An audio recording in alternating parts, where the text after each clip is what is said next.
لا إله إلا الله لا إله إلا الله لا إله إلا الله ما لنا رب سوى سے کام نہیں چلتا ہے، عقل بھی ہونی چاہیے اس کے لیے۔ آپ نے عربی کی گردانیں سیکھ لی، آپ نے عبارتیں سیکھ لی، آپ نے اصول اور قوانین اور قاعدے سیکھ لیے، آپ عربی لینگویج سے واقف ہو گئے۔ یہ اصل کمال نہیں ہے، کمال یہ ہے کہ جو چیز آپ نے سیکھی ہے اس کے اوپر عمل کرے۔ آپ کی نظر آخرت کے اوپر ہونی چاہیے۔ تو دیکھیں قرآن مجید ایسے علماء کا ذکر کرتے ہوئے اللہ فرماتا ہے وَإِنَّ مِنْهُمْ لَفَرِيقًا يَلْوُونَ أَلْسِنَتَهُمْ بِالْكِتَابِ، اور ان میں سے وہ علماء بھی ہے جو اپنی زبان کو اللہ کی کتاب کے اوپر یلوونا پھیرتے ہیں، مروڑتے ہیں، تاؤ دیتے ہیں۔ کس لیے؟ لِتَحْسَبُوهُ مِنَ الْكِتَابِ، تاکہ اے مخاطب قرآن تو یہ گمان کرے کہ یہ جو کچھ بیان کر رہا ہے اللہ کی کتاب سے بیان کر رہا ہے۔ وَمَا هُوَ مِنَ الْكِتَابِ، اور حال یہ ہے کہ یہ کتاب میں سے نہیں بیان کرتا۔ وَيَقُولُونَ، اور یہ کہتے ہیں هُوَ مِنْ عِنْدِ اللَّهِ، کہ جو کچھ ہم بیان کرتے ہیں یہ اللہ کی طرف سے ہے۔ وَمَا هُوَ مِنْ عِنْدِ اللَّهِ، حالانکہ یہ اللہ کی طرف سے نہیں ہوتا ہے۔ وَيَقُولُونَ عَلَى اللَّهِ الْكَذِبَ، اور یہ اللہ پر جھوٹ بولتے ہیں، یہ اللہ رب العزت کے اوپر جھوٹ بولتے ہیں۔ وَهُمْ يَعْلَمُونَ، اور یہ علم بھی رکھتے ہیں، یہ نہیں کہ انہیں پتہ نہیں ہے کہ ہم جو کچھ کر رہے ہیں، یہ ناواقف نہیں ہے، لا علم نہیں ہے۔ وَهُمْ يَعْلَمُونَ، جانتے بوجھتے علم کے باوجود یہ اللہ کے اوپر جھوٹ بولتے ہیں۔ یہی علماء سوء ہیں جن کی کاوشوں اور کوششوں سے، جن کے تگودور تحریکوں سے، جن کی رات اور دن کی محنتوں سے آج پوری دنیا کے اندر دین حق کے بجائے دین باطل ہے، شریعت کے بجائے طریقت ہے، اسلام کے بجائے صوفیت ہے، توحید کے بجائے شرک ہے، سنت کے بجائے بدعت ہے، تقوی کے بجائے جرم ہے۔ پوری دنیا کے اندر اسلام کے عروج اور ترقی کے بجائے آج اسلام پستی کے اندر جا رہا ہے۔ اگر یہی علماء حق ہوتے، یہ فرقہ پرست نہ ہوتے، یہ شرک کے ایجنٹ نہ ہوتے، یہ دنیا کے دلدادہ نہ ہوتے، یہ آخرت پر مرنے والے ہوتے، تو آج یہ دنیا کا نقشہ بدلا ہوتا۔ آج پوری دنیا کے اندر اور بالخصوص اس پاکستان کے اندر آج جو ہمارے سروں کے اوپر لوگ مسلط ہیں اور حکومت کر رہے ہیں، آج یہ لوگ ہمارے سروں کے اوپر نہ ہوتے، ابو بکر صدیق رضی اللہ تعالیٰ عنہ، عمر ابن خطاب رضی اللہ تعالیٰ عنہ، عثمان بن عفان رضی اللہ تعالیٰ عنہ، علی مرتضی رضی اللہ تعالیٰ عنہ جیسے لوگ جو ہے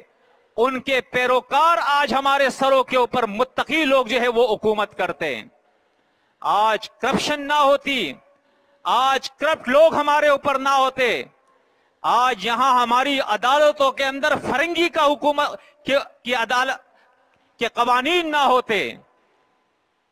آج یہاں جمہوریت کے بجائے اسلام ہوتا، آج جو شرک اور کفر ہمارے ملک کے اندر پھیلا ہوا ہے یہ شرک اور کفر نہ ہوتا، اللہ کے نبی صلی اللہ علیہ وسلم نے، صحابہ کرام نے اپنے خون سے توحید کی شمع کو جلایا تھا۔ پوری دنیا کے اندر انہوں نے یہ دعوت پھیلائی تھی، یا ایھا الناس قولوا لا الہ الا اللہ تفلحوا، لوگوں اس بات کا اقرار کرو کہ اللہ کے علاوہ کوئی الہ نہیں ہے، تم کامیاب ہو جاؤ گے۔ وَإِلَٰهُكُمْ إِلَٰهٌ وَاحِدٌ، تمہارا ایک ہی الہ ہے لا الہ الا هو الرحمن الرحیم، اس کے علاوہ کوئی الہ نہیں، وہ رحمان بھی وہی ہے، الرحیم بھی وہی ہے، اس کے ساتھ کوئی شریک نہیں ہے۔ هو الذی فی السماء الہ وفی الارض الہ، آسمانوں میں بھی وہی الہ ہے، زمین میں بھی وہی الہ ہے، وہی مشکل کشا ہے، وہی داتا ہے، وہی دستگیر ہے، وہی غوث اور غوث العظم ہے، وہی بگڑیاں بناتا ہے، وہی اولادیں نوازتا ہے، وہی خالی جولیاں برتا ہے، وہی کشتیاں پار لگاتا ہے، وہی بادشاہ بناتا ہے، وہی فقیر بناتا ہے، وہی پوری کائنات کا نظام چلا رہا ہے۔ افسوس کی بات کہ آج اس ملک کے اندر، دنیا کو چھوڑیے، اس ملک کے اندر جس کی بنیاد لا الہ الا اللہ محمد الرسول اللہ کے اوپر رکھی گئی ہے، آج کہاں ہے؟ قدم قدم، ہر چوراہے، ہر محلے، ہر شہر اور ہر ضلع کے اندر یہ نقلی کعبے کہاں سے آ گئے؟ کعبہ تو ایک ہی ہے، قبلہ تو ایک ہی ہے، اسلام کا مرکز تو ایک ہی ہے، عبادت تو ایک ہی گھر کے اندر جو ہے مختص کر دی گئی کہ اس طرف تم عبادت کرو گے۔ اب یہ نقلی کعبے کہاں سے آ گئے ہیں؟ جہاں پھیرے لگ رہے ہیں، جہاں سجدے ہو رہے ہیں، جہاں لوگ جھک رہے ہیں، جہاں ان کے بیٹکوں پہ، ان کے دروں پہ یہ ماتھے ٹیکے جا رہے ہیں، وہاں جا کر لوگ مرادیں مانگ رہے ہیں، وہاں پہ منتیں مان رہے ہیں، وہاں پہ نظر و نیاز کے چڑھاوے ہو رہے ہیں، وہاں پہ التجائیں ہو رہی ہے۔ کوئی یا رسول مدد کی آواز لگاتا ہے، کوئی یا علی مدد کی آواز لگاتا ہے، کوئی یا حسن اور یا حسین کی مدد کی آواز لگاتا ہے، کوئی یا عبد القادر جیلانی یا غوث العظم کہہ کر پکارتا ہے اسے، کوئی علی حجویری کو داتا کہہ کر پکار رہا ہے، کوئی اجمیر والے کو غریب نواز کہہ کر پکار رہا ہے۔ اللہ کے بندو، کوئی علی کو مشکل کشا کہہ کر پکار رہا ہے۔ کہاں سے یہ شرک اس ملک کے اندر آ گیا؟ اللہ کے نبی صلی اللہ علیہ وسلم اور صحابہ کرام نے تو شرک کے دیوانوں کے اندر زلزلہ بچا دیا تھا، اس زمین کو شرک سے پاک کر دیا تھا، اس زمین پہ توحید کا جھنڈا گاڑ دیا تھا، لوگوں کو یہ تعلیم دے کر گئے تھے کہ لوگوں، یا ایھا الناس انتم الفقراء الی اللہ، لوگوں تم سب کے سب اللہ کے در کے فقیر ہو، کسی اور کے در کے فقیر نہیں، اس در کے تم فقیر ہو جس در کے ابراہیم فقیر تھے، جس در کے نوح فقیر تھے، جس در کے موسیٰ فقیر تھے، جس در کے عیسیٰ فقیر تھے، جس در کے محمد علیہ السلام، یہ تمام انبیاء جس در کے فقیر تھے، جس در کے صحابہ کرام فقیر تھے، لوگوں تم بھی اس در کے فقیر ہو، وہی مشکل کشا ہے، وہی حاجت روا ہے۔ لیکن آج آپ دیکھیں اس ملک کا نقشہ بدلا ہوا ہے، توحید وہ اجنبی ہو گیا ہے، لا الہ الا اللہ محمد الرسول اللہ کا کہنے والا اسے یہ پتہ ہی نہیں ہے توحید کیا ہے، وہ تو کہتا ہے کہ اللہ ایک ہے، دوسرا اللہ نہیں ہے، بس اللہ ذات میں ایک ہے، اللہ صفات میں ایک ہے، اللہ حقوق میں ایک ہے، اللہ اختیارات میں ایک ہے، اللہ علم میں ایک ہے، اللہ عبادات میں ایک ہے، اللہ اپنے کل صفات کے اندر ایک ہے۔ صرف یہ نہیں کہ اللہ نام سے ایک ہے، اللہ جیسا نام کسی کا نہیں، نہ اللہ جیسا نام کسی کا ہے، نہ اللہ کے صفات میں کوئی شریک، نہ اللہ کے ذات میں، نہ اس کے حقوق اور اختیارات میں شریک ہے۔ دیکھیں آج یہ شرک تھوڑا تھوڑا کر کے میں بتاؤں گا کیونکہ اتنا وقت نہیں ہوتا ہے۔ اس ملک کا یہ عالم ہے اور یہ المیہ ہے ایک کہ لا الہ الا اللہ محمد الرسول اللہ کا اقرار کرنے والے، آج آپ دیکھیں ان کے گاڑی کے نیچے گندا جوتا لٹک رہا ہے۔ کیا ہمارے علماء سے اتنا بھی نہ ہو سکا کہ اس قوم کو سمجھائے کہ ارے تم تو عقیدے میں ہندوؤں سے بھی بدتر ہو گئے ہو. یہ شرک تو ہندو نے بھی نہیں کیا ہے کہ ایک گندا جوتا چپل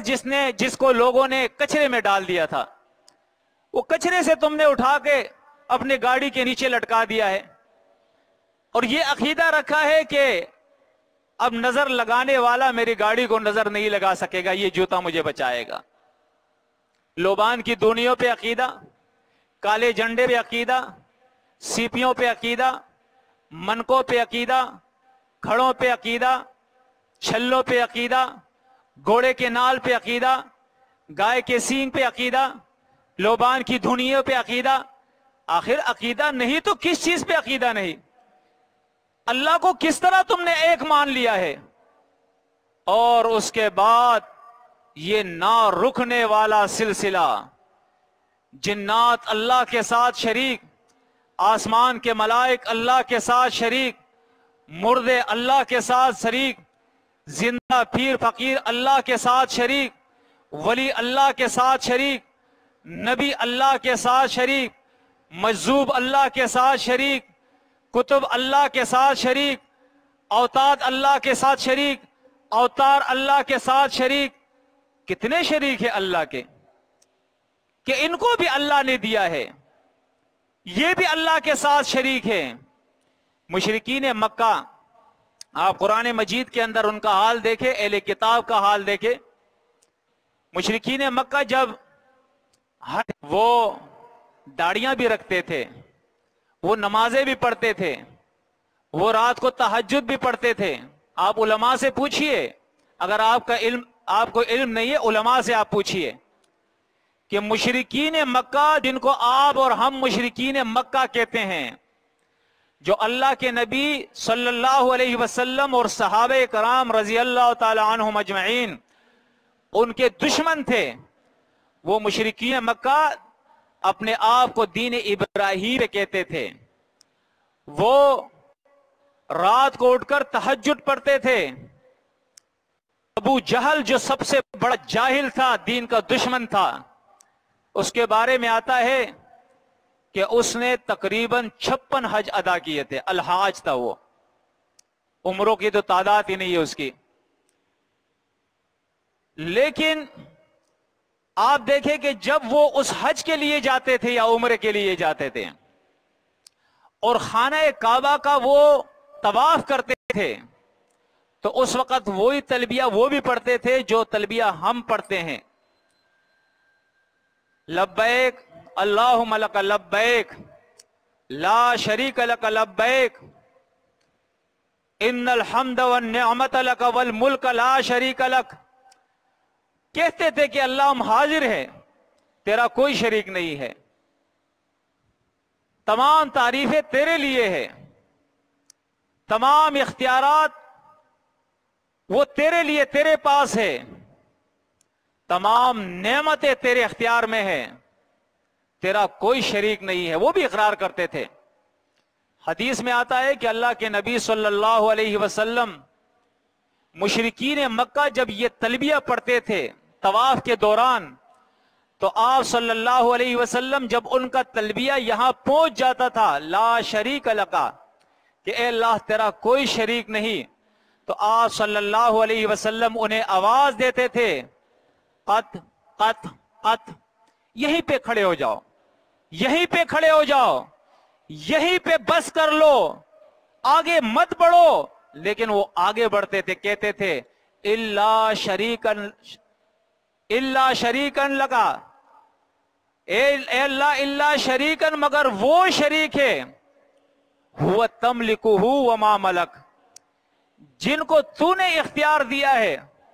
ان کے پاس کوئی اپنا اختیار نہیں ہے. ہوا لک تملکہ وما ملک، جو کچھ اس کے پاس ہے اللہ عطائی ہے، اس کے پاس اس کا ذاتی نہیں ہے. آج ہمارے یہاں بھی جتنا شرک ہو رہا ہے، جتنا شرک آپ دیکھیں، تعویذوں کا شرک، جادو کا شرک، نظر کا شرک، دم کا شرک، گنڈوں کا شرک، قبروں کا شرک، پیر اور فقیر کے شکل میں شرک، جتنا بھی شرک ہو رہا ہے ہر ایک کے ساتھ انہوں نے باذن اللہ لگا دیا ہے. جس کا عقیدہ تعویذ پہ ہے بِإِذْنِ اللہ، جس کا عقیدہ جادو پہ ہے بِإِذْنِ اللہ، جو قبر پہ جا رہا ہے بِإِذْنِ اللہ. لا شریک لک الا شریکا هو لک تملک وما ملک. یہ بھی کہتے ہیں کہ اے اللہ ان کے پاس جو کچھ ہے یہ عطائی ہے، تو نے عطا کیا، ان کا اپنا اختیار نہیں ہے. آپ صلی اللہ علیہ وسلم اور مشرکین مکہ کے درمیان جو اصل جنگ تھی، اللہ کو اللہ کے نبی بھی مانتے تھے، صحابہ بھی مانتے تھے، اور مشرکین مکہ بھی مانتے تھے. دین اسلام کو آپ صلی اللہ علیہ وسلم، آپ کے صحابہ اور مشرکین مکہ بھی مانتے تھے، اس کا انکار نہیں تھا، کیونکہ اسلام تو آدم علیہ السلام سے آ رہا ہے، انبیاء تو آدم علیہ السلام سے یہ سلسلہ آ رہا ہے. آپ صلی اللہ علیہ وسلم سے جو اصل دشمنی تھی، اصل اختلاف تھا، قرآن وہ ذکر کرتا ہے. وَإِذَا ذَكَرْتَ رَبَّكَ فِي الْقُرْآنِ وَحْدَهُ وَلَّوْا عَلَىٰ أَدْبَارِهِمْ نُفُورًا اشْمَأَزَّتْ قُلُوبُهُمْ. دیکھیں قرآن کہتا ہے کہ جب اے نبی آپ قرآن بیان کرتے ہیں اور قرآن کے اندر آپ اللہ کی توحید بیان کرتے ہیں، وحدہ کہ اللہ ایک ہے، اس کا کوئی شریک نہیں ہے، وَلَّوْا عَلَىٰ أَدْبَارِهِمْ نُفُورًا. اس کے بعد اختلاف شروع ہوتا ہے، اس کے بعد ہنگامہ ہوتا ہے، اس کے بعد پھر آوازیں لگتی ہے، لا تسمعوا لهذا القرآن والغوا فيه لعلكم تغلبون. پھر یہ فرقہ پرست آوازیں لگاتے ہیں، قرآن کہتا ہے اٹھاؤ قرآن، قرآن کہتا ہے پھر یہ آوازیں لگاتے ہیں، لا تسمعوا لهذا القرآن، کہ اس قرآن کو مت سنو، اس قرآن کو مت سنو، والغوا فيه، جب یہ قرآن بیان ہو تم شور کیا کرو، لعلکم تغلبون، تاکہ تم غالب رہو. قرآن اگر لوگوں نے سن لیا تو شرک ختم ہو جائے گا، قرآن اگر لوگوں نے سن لیا بدعات ختم ہو جائیں گے، قرآن اگر لوگوں نے سن لیا جرم ختم ہو جائیں گے، قرآن اگر لوگوں نے سن لیا تو اللہ کی بغاوت ختم ہو جائے گی، قرآن اگر لوگوں نے سن لیا تو فرقہ واریت ختم ہو جائے گی، قرآن اگر لوگوں نے سن لیا تو ان پیشہ ور مولویوں اور لیڈروں کا کھانا پینا ختم ہو جائے گا. اصل چیز تو یہ ہے نا، دوسری چیزوں کی اتنی فکر نہیں ہے، اصل چیز یہ ہے کھانا پینا ختم نہ ہو، روکڑا کہیں ضائع نہ ہو جائے، ہمارا ختم نہ ہو جائے. تو دیکھیں قرآن مجید ہمیں ہوشیار کرتا ہے، خبردار کرتا ہے. اصل موضوع تو آج کا یہی ہے اور اسی سے آگے انشاءاللہ ہم بڑھتے ہیں. محرم کا مہینہ ہے، ہونا تو یہ چاہیے کہ ہمارے اسلامی کیلنڈر، اسلامی تاریخ کے اندر ہمارے سال کا یہ پہلا مہینہ ہے، یہاں سے ہمارا سال شروع ہوتا ہے. انگریزی مہینہ جنوری سے شروع ہوتا ہے، اسلامی مہینوں کا سال جو ہے، سال کا پہلا مہینہ وہ محرم ہے. اور یہی محرم کا مہینہ جو 4 حرمت والے مہینے ہیں اس میں سے ایک مہینہ یہ ہے. اب ہونا تو یہ چاہیے کہ اس حرمت کے مہینے میں ہم شعائر اللہ کا بہت زیادہ خیال رکھیں. جو چیزیں اللہ رب العزت نے منع کر دی ہے، اس کی بے عزتی اللہ نے منع کی ہے، ان چیزوں کی